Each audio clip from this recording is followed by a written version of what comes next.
किसी के साथ धोखाधड़ी हो गई या किसी के साथ धोखाधड़ी किसी ने कर दी। उसमें दोनों ही मामलों में 420 का मामला आता है। किसी भी व्यक्ति के साथ चीटिंग हुई या किसी ने किसी के साथ चीटिंग की, धोखाधड़ी की, उसके अंदर 420 पिक्चर में आता है। दोस्तों, इंसान की साधारण जिंदगी में भी जो अक्सर सुनने वाला एक अपराध होता है, धोखाधड़ी आप अक्सर सुनते हो। किसी के साथ धोखाधड़ी हो गई या किसी के साथ धोखाधड़ी किसी ने कर दी। उसमें दोनों ही मामलों में 420 का मामला आता है। आपने सुना होगा कि वो आदमी 420 है या फिर 420 उसने की है। 420 जो आईपीसी का एक सेक्शन है, वो एक ऐसा सेक्शन है जो रिलेट करता है धोखाधड़ी को। किसी भी व्यक्ति के साथ चीटिंग हुई या किसी ने किसी के साथ चीटिंग की, धोखाधड़ी की, उसके अंदर 420 पिक्चर में आता है। साथ ही क्या कहता है 417 आईपीसी, 417 जिसमें बोलता है पनिशमेंट फॉर चीटिंग। इसमें सिर्फ और सिर्फ 1 साल की सजा होती है या फिर फाइन लगेगा या फिर दोनों भी हो सकता है। नमस्कार दोस्तों, फिर एक बार स्वागत करता हूं आप सभी का अपने इस YouTube चैनल पर जिसका नाम है क्रिमिनल प्रैक्टिस और मेरा नाम है वीरेंद्र। अब 420 की बात करें, जिसके अंदर की जो सजा है, पनिशमेंट होगी 7 साल की, एक्सटेंड भी की जा सकती है, साथ में ही फाइन लगेगा और दोनों भी किया जा सकता है। अंतर क्या है? अंतर को समझिए आप। मान लीजिए कि कोई व्यक्ति किसी को डायमंड्स बेचने के लिए गया और जो डायमंड्स बेचने के लिए गया वो सिर्फ कांच के टुकड़े थे। उसने डायमंड बनाकर उसको बेच दिया। अभी सिर्फ दिया है और चला गया, पैसे की डिलीवरी नहीं हुई, सिर्फ यहीं तक वो मामला था। तो ये मुकदमा 417 ऑफ आईपीसी बन गया। अब मान लीजिए उसने वही जो हीरे बनाकर जो बेच रहा था उस कांच को, उसने बेच दिया, साथ में कुछ पेमेंट भी ले ली, लाखों में करोड़ों में। अब पेमेंट की डिलीवरी भी हो गई, वहां से वो चला जाता है। अब जब पता चलता है, वो उसको बोलता तुमने तो मुझे कांच सब कुछ बेच दिया, पैसा वापस भी नहीं करता है और ये चीटिंग हो चुकी है। तो यहां पर 420 पिक्चर में आ जाता है। अब मान लीजिए एक चीज और आती है कि उसने वहां पर सर्टिफाइड एक सर्टिफिकेट लगा दिया कि जो ये हीरे हैं, डायमंड जो है, ये लैबोरेटरी पास है और उसने खुद वो सर्टिफिकेट बना दिया।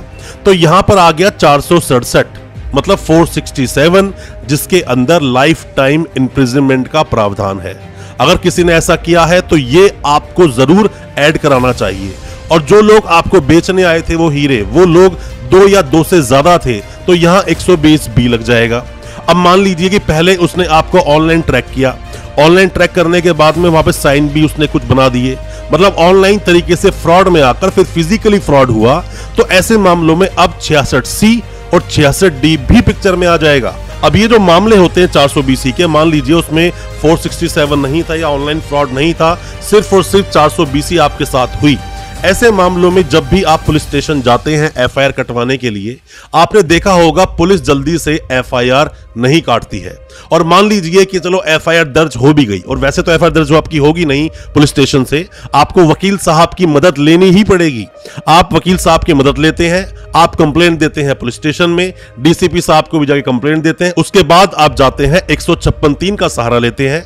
आपके वकील साहब जाते हैं कोर्ट में और जाकर वहां पे अपनी एप्लीकेशन डालते हैं। 156(3) दोस्तों के तहत आपकी जो एफआईआर है दर्ज हो जाती है। ज्यादातर 420 के मामले में, सिर्फ अगर 420 का मामला है तो वो सारी एफआईआर ज्यादातर 156(3) का सहारा लेकर ही एफआईआर दर्ज होती है, एफआईआर दर्ज नहीं होती है। और अगर ऐसा हुआ तो आपके वकील साहब को बहुत ही सूझबूझ के साथ अच्छे से कंप्लेंट आपकी बनानी चाहिए।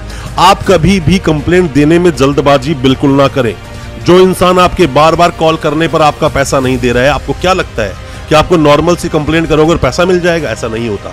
आप वकील साहब की मदद लें, कंप्लेंट बहुत स्ट्रांग बनाएं, अच्छे से अच्छी। कई बार ऐसी छोटी छोटी बातें होती हैं जो कि आप पकड़ नहीं पाते, पर वो वकील साहब पकड़ लेते हैं। और जो वकील साहब आपको कंप्लेंट बनाकर देंगे, उसके आधार पर ही एसएचओ साहब को कंप्लेंट दो, उसी की ही डीसीपी साहब को दो, उसी कंप्लेंट को लेकर आप कोर्ट में जाओ। अगर आपने दे दी पुलिस स्टेशन में कुछ कंप्लेंट और 56(3) में जा रही है कुछ कंप्लेंट, तो वहां कॉन्ट्रडिक्शन क्रिएट हो जाता है।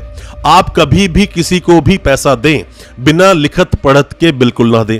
ऐसे बहुत सारे मामले आते हैं, किसी भी इंसान ने किसी को ब्याज पर पैसा दिया, उधार पैसा दिया, वो कैश में दे दिया। कैश में दिया तो मान लीजिए वो पैसा लगभग डेड है। आप कोशिश करें कि अकाउंट ट्रांसफर करें, और ऐसा होता भी है। लोग क्या करते हैं, किसी को भी 20, 25 या 50 लाख रुपए दिया, अकाउंट ट्रांसफर पेमेंट की, और फिर बोलते हैं कि अब आप हमसे एक एमओयू कर लो कि आप अपनी प्रॉपर्टी हमें बेच रहे हो। हमने तो ये भी देखा है कि लोग रजिस्ट्री तक लोगों के नाम करा देते हैं पैसा लेने के लिए, कि उधार पैसा लेते हैं और एक सेपरेट तरीके से एक एग्रीमेंट कर लेते हैं कि पैसा ब्याज पर लिया है, वो पैसा हम वापस दे देंगे। जब सामने वाला आपको पैसा नहीं देता तो यहां ये डॉक्यूमेंट्स बहुत काम आते हैं पैसा निकलवाने के।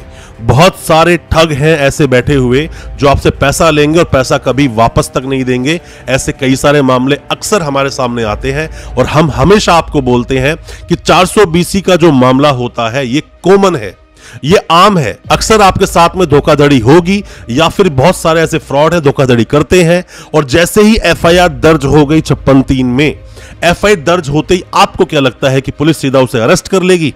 ऐसा बिल्कुल नहीं है। सीधा जैसे ही चार्जशीट लगती है, चार्जशीट लगते ही आपको एक प्रोटेस्ट पिटीशन डालनी है। मतलब कि जो ये चार्जशीट लगी है उसको दोबारा से इन्वेस्टिगेट करवाना है, री इन्वेस्टिगेशन आपको करवानी है। आपको उसके लिए सेटिस्फाई करना होगा मजिस्ट्रेट साहब को कि क्यों आप री इन्वेस्टिगेशन चाहते हैं, और साथ में ही ये भी कोशिश कर लें कि जो री इन्वेस्टिगेशन हो वो दूसरे पुलिस थाने से हो, दूसरे पुलिस स्टेशन से हो। आप पुलिस स्टेशन भी बदलवा सकते हैं, आपका अधिकार है। ऐसे आपका पैसा वापस मिलेगा नहीं, आप सिर्फ और सिर्फ परेशान रहेंगे।